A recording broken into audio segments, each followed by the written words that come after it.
I honestly chuckle every time I hear somebody says, oh, there are no good people to work these days. Nobody wants to stay with me. She's not good enough. He's not good enough. He just doesn't get it.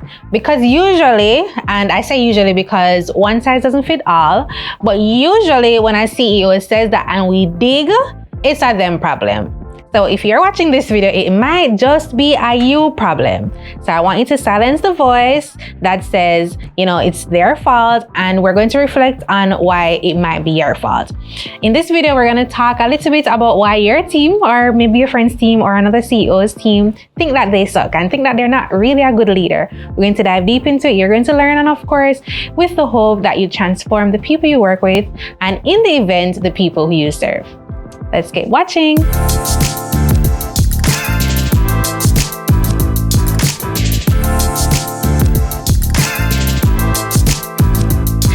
If you're new here, welcome back to my channel. My name is Zara. I am an online operations specialist helping leaders and CEOs like you to manage their team, systems, and projects as they scale and grow their business. Why people don't want to stay with you? Why do you think that people are the problem all the time? Firstly, you might not have any onboarding process. You throw people into the sharks. They do not know who you are, what you do, and how you serve. They do not know what you expect of them, and you are expecting things that you did not communicate. You can't expect people to be working for you and doing the things that you've asked them to do if you haven't taught them how to do it. Because even though we all come equipped with the things that we're good at, your business is your business and nobody knows it like you. Nobody can read your mind, and nobody can help to live up to your expectations if you do not make it clear. So what do? One, you have an onboarding process for anybody who comes through your pipeline.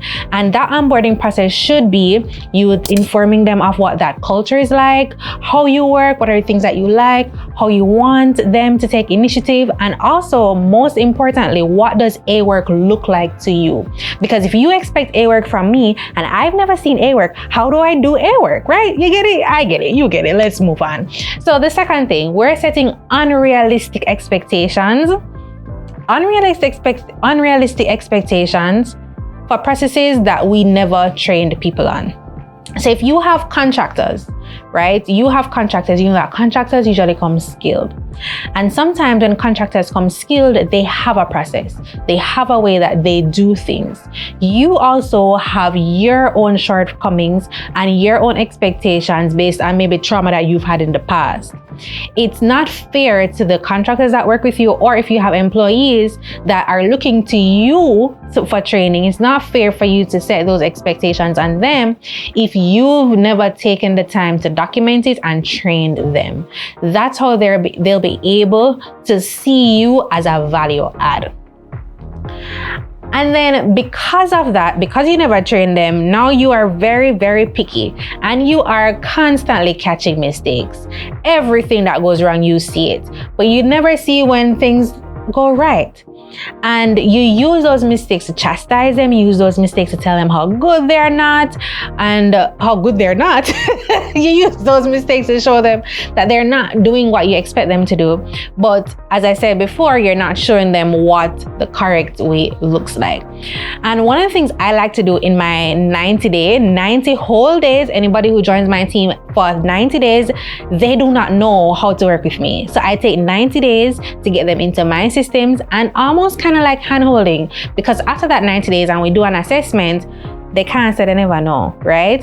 So for what my A team looks like and what my A work looks like is I get you in, right? We do the onboarding. You have a document that comes in that tells you how the company operates. After they see that document, how the company operates, I give them the opportunity to ask any question. And through that 90 days, I am working with them. So there's a model that I've learned just in the space of business that's called I do, we do, you do. So remember, you can't catch mistakes if you never showed people what the correct way is. So I do means that you watch me. We do means that we do it together. So you help me, and then you do means that I hand it over to you and then give you feedback on what that looks like. That's how you catch mistakes. You don't catch mistakes to show people up. You catch mistakes to help to bring your trading to life. And the next thing, I don't even know which number we're at right now. It might be 2 or 3, but we're moving on. That one of the things you'll learn in this channel is that, you know, as we strive to actually make this content go out, I will talk like this all the time, and it's fine. I'm okay with it. I hope that you're okay with it too. So let's talk about lack of clear communication. It almost ties into the previous points. I won't really stay on this for a long time, but sometimes I want you to think about how you give instructions, because how it makes sense to you is not always how it makes sense to the person on the receiving end. So Danny is one of my OBMs who's working with my team, and Danny has this thing where she says, Zara, can you provide some more context on this? I do not understand it. And every time I go back, because sometimes, okay, fun fact, I'm a 10 o'clock girl, right? It means that at 10 p.m. I start going downhill. So after 2 p.m. I start losing focus. So if I delegated anything in the night, there's a high probability that in the morning it will not make any sense, right? And for me, it seems so clear. And because I've created that safe space for clear communication, Danny knows to say, hey Zara, can you now confirm what this means? And I can go in and realize that the instructions made no sense.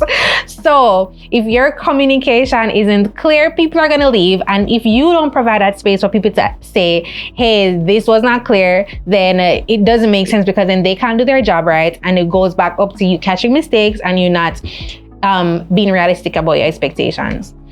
Another one, micromanaging or being too hands-off. So either on the one extreme or the next. What does micromanaging look like? Micromanaging looks like always checking in, being over their back, not giving them any freedom and flexibility to do things and learn. And being too hands-off means just leaving it and saying, figure it out. There is a balance. There's a harmony that you can get. And what I like about that, how I like to include a harmony, is by using project management tools. My favorite project management tools, ClickUp, Asana. Those are very easy. If you are more of a creative and you want something more custom, ClickUp is really good. I love how they organize things in ClickUp. I love that you have spaces, folders, lists. Asana gives you a structure, and we can do a comparison a little bit later, but I do not believe that there is one project management tool that works for everybody. It's a whole other conversation. I don't know why I'm going off on this rant at this point. But I think that any project management tool can work. And one of the ways that I've used project management tools to help me to not micromanage is by creating the task, setting a due date, and then having a system for follow-up. So my contractors know that if I set a due date for Thursday and Thursday is coming and there is nothing for me to look on Thursday, they know that on Wednesday, if they are not ready for Thursday, they know to send a message, right? And if they send a message, you're like, here are all the updates on the things that I've worked on. I'm not going to get it for Thursday, but then I know why. And if I need it for Thursday, I say, okay, well, I need it, I will say, okay, you can't postpone it. You need to do it now, or I will do it if I need to do it. And that helps me to catch the slack. And when I say Thursday, most times I mean Monday. But when I put it on Thursday, I get it before I need, right? So I hope you're following me. Project management tools help you to not micromanage, but also gives you the peace of mind to be able to task things out in a timely manner and for you to be able to track things. And then the last thing I'm going to talk about is the lack of growth. And before I go into lack of growth, I know that if you're new here, and if you are new here, you might not have captured my Finding the Gap Masterclass. I want you to find that in the link below. It helps you to find the gaps that are in your business so you know where you need to work on, whether it be from your team, on your projects, or on your systems. And also, since we're here and we're doing all the clicking of the links and commenting in the comment section, I want you to drop in the comments what has been your favorite experience working on a team that has made you feel seen and heard, so that other leaders can see that in the comments and use it to learn and grow in their business. And we're moving on to the last point, no growth. Don't come to me. I call BS on everybody who says you are a contractor, I do not need to give you an opportunity. And I talk about contractors mostly because in the online space, a lot of us are contractors. There are some companies that have full-time employees, but usually when you're under anywhere scaling to $1 million or under, and smaller businesses, we usually have a lot of contractors.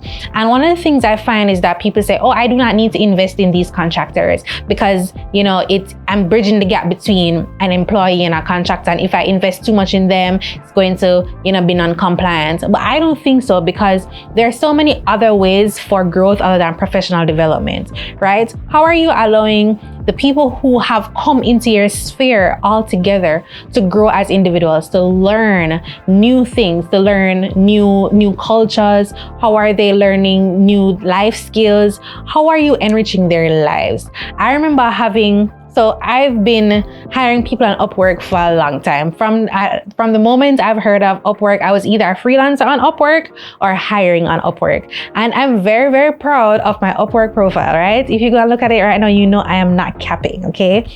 On my Upwork profile, literally I have contractors say Zara is so great to work for. Love working for her. She was so chill. I learned this, or I've made this improvement, or Zara is so easy, very clear. That is growth, because then those contractors now know what to look for in bad clients. They know, I'm kind of popping my collar, but they also know what a good leader looks like and how they prefer to work. And as you know, we're always growing and we're always learning. So I've used their feedback, and even though most times it's good, it hasn't always been good. And those haven't been published, so you're not going to see that on the profile, right? But I've used that feedback to learn and to grow. So anybody who comes into my realm should do better in some way. And for me, that's an asset. And I know that as people move through my business, especially because it's not a big bad business yet. Get in there though. It's not a big bad business yet. There are people who are in their entry level way heading on. I don't expect them to stay here. I expect them to get bigger and bigger. I can't hire them to be bigger and bigger. I can't pay them. But I want them to know that when they've moved on, they feel that the 6 months, the 3 months, the 1 year that they've stayed with me has been a beneficial year to them. So your team might think you suck, but I don't want that to continue. So all of these things that we've spoken about, I hope you implement them in your business. And if you have more reasons, if you're a contractor or employee, you have more reasons, drop them in the comments below. And if you're a leader in your industry and you have questions on how to navigate this, also drop those questions down below. I'm looking forward to having that conversation. Talk soon. Bye.